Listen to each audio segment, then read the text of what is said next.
សួស្តីអ្នកទាំងអស់គ្នាចឹងថ្ងៃនេះយើងមកចាក់កូនទូលីបទូចៗនេះទាំងអស់គ្នាហើយនេះគឺជាសម្ភារៈដែលខ្ញុំប្រើក្នុងវីដេអូនេះចឹងចាប់ផ្ដើមមកខ្ញុំសូមចាក់ផ្កាសិនណាសម្រាប់វីដេអូផ្កាទូលីបធំវិញគឺបានផុសហើយយើងយូរដែរអញ្ចឹងអ្នកគ្នាអត់ទាន់បានមើលគឺអាចទៅមើលបានសម្រាប់ទំហំធំណាចឹងក្នុងវីដេអូនេះខ្ញុំនឹងបង្ហាញជាទំហំទូចវិញចឹងបន្ទាប់ពីធ្វើ magic ring ហើយខ្ញុំចាប់ផ្ដើមឆេងមួយអញ្ចឹងឆេងមួយហើយខ្ញុំចាប់ផ្ដើម single crochet ក្នុងចំនួន6តែម្ដង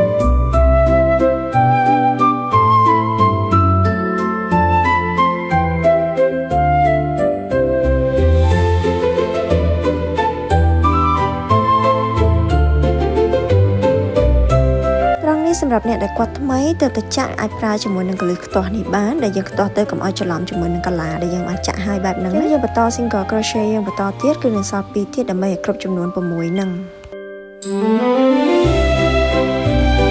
ពេលចាក់បាន6ហើយយើងទាញអាកតុយអំបោះដែលយើងសល់ជាមួយនឹង magic ring ណាទាញវាឲ្យផុតមកទាញឲ្យតឹងតិចមកដើម្បីបញ្ចប់ជួរទី1ចឹងយើងយកមកចូលយើងចាក់ចូលក្នុងប្លោះដែលយើងបានខ្ទាស់ចំណាំនេះចឹងនឹងគឺជាប្លោះទី1ឬក៏ជា single crochet ដំបូងនឹងឯង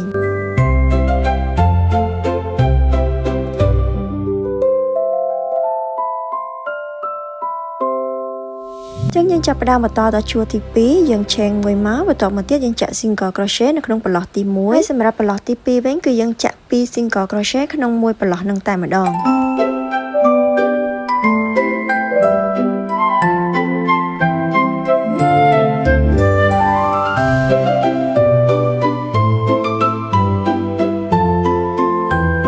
ចឹងយើងបន្តចាក់បែបហ្នឹងចំនួន3ដង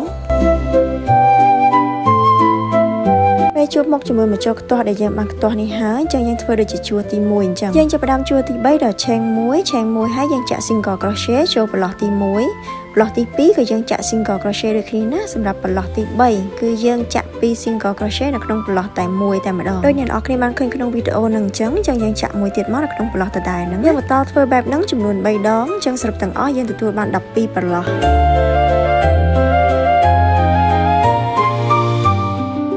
ជួរទី3យើងហើយយើងឆេងមួយមកសម្រាប់ជួរទី4និងទី5គឺដូចគ្នាទេគឺយើងចាក់មួយ single crochet នៅក្នុងប្លោះនឹងទាំងអស់តែម្ដងសរុបទាំងអស់យើងទទួលបាន12តែយើងចាក់2ជួរណាគឺជួរទី4និងទី5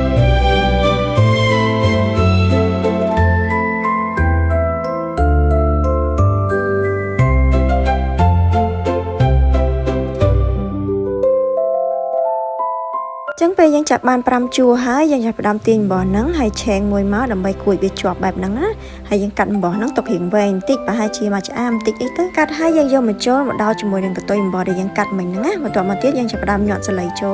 លហើយយើងចាប់ផ្ដើមដេរទៅម្ខាងទៀតចែកជាពាក់កណ្ដាលណាពាក់កណ្ដាលម្ខាងទៀតបន្ទាប់មកទៀតយើងចោះទៅផ្នែកខាងឆ្វេងឬក៏ខាងស្ដាំក៏បានដែរពាក់កណ្ដាលទៀតទៅដើម្បីចាប់វាឲ្យចេញជាកំប៉ុងផ្កា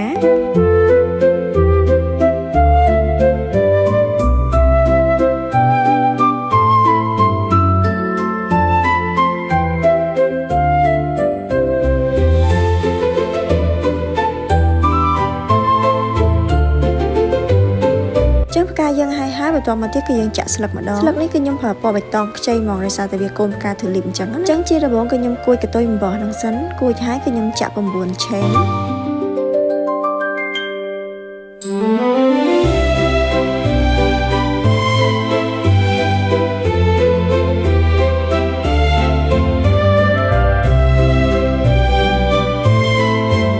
ជួរទី2គឺយើងចាក់ត្រឡប់មកវិញនៅប្លោះទី2យើងចាក់ single crochet រហូតមកអញ្ចឹងសរុបទៅយើងបាន8 single crochet ណា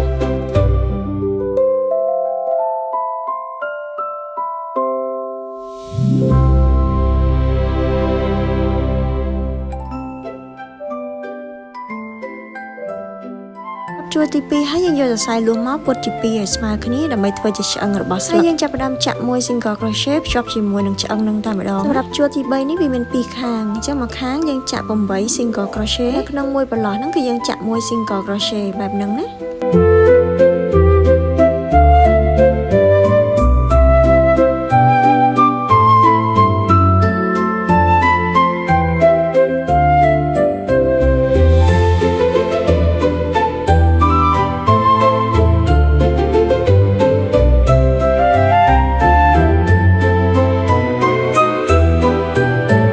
ប្លោះទី9គឺយើងចាក់3 single crochet នៅក្នុងមួយប្លោះហ្នឹងតែម្ដងចាក់នៅក្នុងមួយប្លោះហ្នឹងគឺ3ណា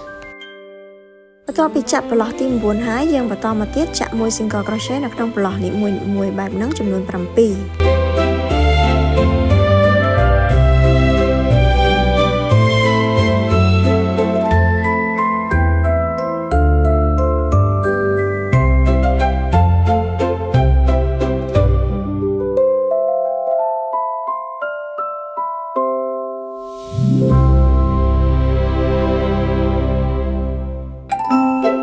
3ហើយយើងទាញអំបោះឲ្យផុតមកហើយយើងកាត់ខ្សែអំបោះរៀងវែងតិចទុករៀងវែងតិចណា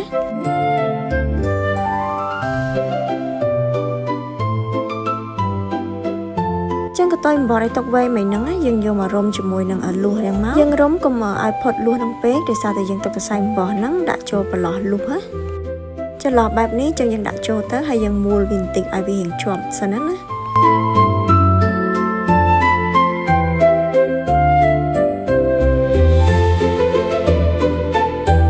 វគ្គគុំហើយយើងយកតងផ្កាយកអីមកណាអញ្ចឹងយើងដាក់លងផ្កាហ្នឹងចូលទៅក្នុងផ្កាទៅហើយយើងរុំជាមួយនឹងពណ៌អំបោះដូចស្លឹកមិនអស់ទេរុំបន្តិចដើម្បីភ្ជាប់ជាមួយនឹងស្លឹកនេះហើយយើងបន្តរុំតងផ្កាជាមួយនឹងស្លឹកហ្នឹងបន្តទៀតរុំជាប់គ្នាណារុំកុំផុតតងផ្កាពេកដោយសារយើងត្រូវបិទកាវបែបនេះយើងដាក់កាវទៅហើយយើងរុំបន្តទៀតដើម្បីវាជាប់